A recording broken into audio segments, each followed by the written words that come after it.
David here. Have you produced a soundtrack with people speaking or singing? Do you want to create visuals to go with it that include lip syncing? It's more heartache than I've known. I've used several lip syncing AIs to do just that. In this video, I'm going to show you which ones work best and how to get the most out of them. Lip syncing characters who are in motion can be challenging. To illustrate that, I'll be using the 33-second music video, Gotta Run. I wrote the lyrics and Suno.com produced the vocals and instruments. Have a look. Sis likes to read, Nan likes to knit, but those are just excuses to sit. A race you sit out is a race never won. If I want to feel happy, I've just gotta run. My friends all tell me that I ought to chill. Drinks in the cooler, food on the grill. But I'll rest when I'm old. I get up with the sun to get out on the track. Never look back, just run. I chose to animate the song in a photorealistic style. Lip-syncing AIs have to lock onto a character's facial features to do their job. Those features are most clear and identifiable in photorealistic images. A close second for facial detail can be found in Disney-style 3D animation, as in Frozen or Moana. A text-to-image AI produced this picture based on a text prompt that included this wording. You can pause this video if you need a sec to read it. Here are some scenes from Gotta Run, done in 3D style. If I want to feel happy, I've just gotta run. My friends all tell me that I ought to chill. To get these two clips, I started by uploading a still image to the TalkingPhotos.ai website, along with the corresponding audio file. For best results, the audio file should be just the vocal stem.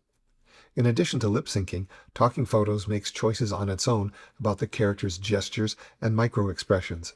It does a decent job of that, but as a result, the runner is running in place, and when he's tying his shoe, he's not actually tying his shoe. An alternative approach is to upload the still image into an image-to-video AI like VideoExpress.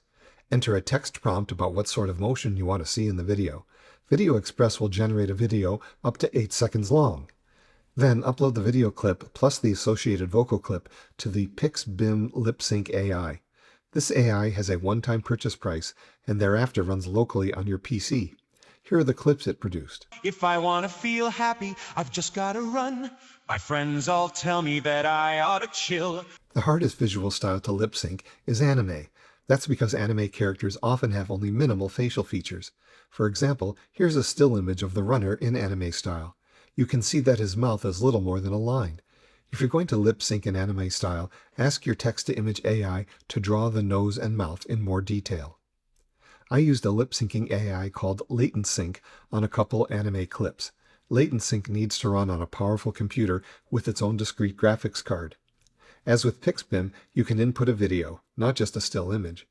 But the only reason to go this route is if you're working with faces with limited detail. Here are some scenes from Gotta Run, done in anime style. Sis likes to read, Nan likes to knit, but those are just excuses to sit. Just run. Please bear in mind that you don't have to lip sync every second of your music video. There are shots that help tell the story even though we don't see the characters singing in them. Given the current state of lip syncing tools, don't expect viewers to believe that real people are singing your song. But the choices you make can generate results that are more or less clean. For example, I wanted to start the video on a wide shot of the house to illustrate the first line of the song. Sis likes to read, Nan likes to knit. But that meant that the singer in the middle was way too small in the frame for lip syncing to occur. I uploaded the still image to VideoExpress to animate him walking towards the camera during the brief instrumental intro. But since there was so little detail of his face in the still image, his face got a bit garbled as he walked. I ended up cutting to a tighter shot when the singing began so that his face filled enough of the screen for lip syncing to be possible. I'm sure you'll develop strategies of your own when working with this technology on your own projects. Good luck!